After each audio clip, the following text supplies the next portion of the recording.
প্রবাসীরা স্বামী হিসাবেও বেমান, প্রেমিক হিসাবেও বেমান। তারা শুধু ডলার দিয়ে মেয়েদের ইমোশনাল কিনতে চায়। হ্যাঁ, এটা একদম বাস্তব কথা। আমার বিয়ে হয়েছে আজকে 7 বছর হয়ে গেল। 7 বছরের মধ্যে আমার হাজবেন্ড কিন্তু বিদেশ থেকে 2বার দেশে আসছে। কারণ আমার স্বামীর বউয়ের ভালোবাসার কোনো প্রয়োজন নাই, সন্তানের মায়ার কোনো প্রয়োজন নাই। তার কাছে শুধু ডলারের প্রয়োজন আর অন্যান্য গার্লফ্রেন্ডের বেশি প্রয়োজন। এই কথা কেন বলতেছি জানেন? আজকে আমার বিয়ে হয়ে গেল 7 বছর। আমার যখন প্রথম বিয়ে হয় তখন কিন্তু আমরা খুবই ভালো ছিলাম, খুব ভালো করে সংসার করতেছিলাম। বিয়ের 2 মাস পর আমার স্বামী কিন্তু বিদেশে চলে যায়, মানে প্রবাসে চলে যায়। প্রবাসে চলে যাওয়ার পর সে প্রথম কিন্তু আমাকে খুবই মিস করতো। আমাকে সব সময় কল দিত, দিনে 5 থেকে 6 বার করে কল দিত। আমাকে বলতো আমি তোমাকে মিস করতেছি, তোমাকে ছাড়া আমার কিছুই ভালো লাগতেছে না। ও বিয়ের পর 2 মাস যেহেতু ও আমার সাথে ছিল, তখন কিন্তু আমাদের মাঝে বেবি হয় নাই। তো ও চলে যায় দূরপ্রবাসে যাওয়ার পর সে কিন্তু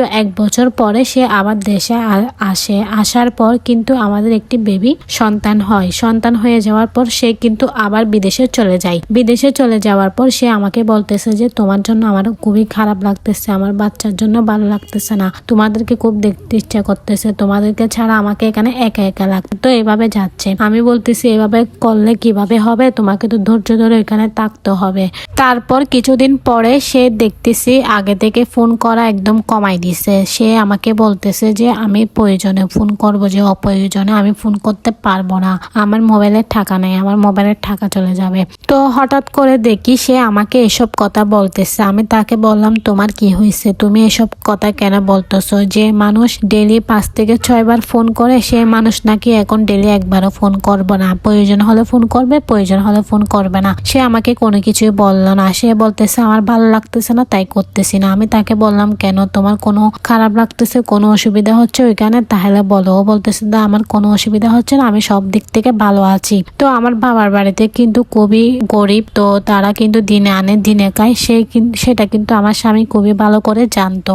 তো এভাবে যাচ্ছে আমাদের কিছুদিন। হঠাৎ করে একজন মেয়ে আমাকে মেসেঞ্জারে নক করার পর আমার স্বামীর সাথে নাকি তার আগে থেকে রিলেশন ছিল, তাকে নাকি বিয়ের প্রতিশ্রুতি দিছে। তো আমি তাকে বললাম তুমি তো আমার স্বামীর প্রোফাইল পিকচারে দেখছো আমার সন্তানের ছবি, আমার ছবি। তো সেই মেয়েটা আমাকে বলতেছে যে ওইটা নাকি তার ভাইয়ের বউ আর ভাইয়ের বউর ছবি, আর বাচ্চাটা নাকি তার ভাইয়ের মেয়ে। তো এভাবে আমাকে বললো। তো আমি যখন ওর সাথে আপনার ফ্রেন্ড দেখছি তাই আমি আপনাকে মেসেজ করতেছি, ও মেয়েটা বলতেছে। তো আমি ও মেয়েটাকে বললাম যে ওইটা কিন্তু আমার স্বামী, আমার কিন্তু একটা বাচ্চাও আছে। তো মেয়েটা শুনে একদম শর্ট হয়ে গেল। তো মেয়েটা বলতেছে এভাবে কিন্তু আপনার স্বামী আমার জীবনটা নষ্ট করে দিছে। তো আমি বললাম আচ্ছা ঠিক আছে, আমি আমার স্বামী থেকে জিজ্ঞেস করবো। তো আমি আমার স্বামীর থেকে জিজ্ঞেস করলাম। আমার স্বামী বলতেছে যে হ্যাঁ সত্যি কথা, তুমি থাকলে থাকো, না থাকলে তোমার বাবার বাড়িতে চলে যাও। ওই যে আমার বাবার বাড়িতে একদম দুর্বল, আমার বাবার বাড়িতে দিনে আনে দিনে খায়, তার জন্য সে আমাকে এই কথাটা বল। আমার শাশুড়িকে বললাম, আমার শাশুড়ি কোনো কিছু বললো না, বলতেছে তুমি জানো আমার। তো আমি চিন্তা করলাম আমি যদি এই সংসার ছেড়ে চলে যাই তাহলে আমার বাচ্চার কি হবে? আমার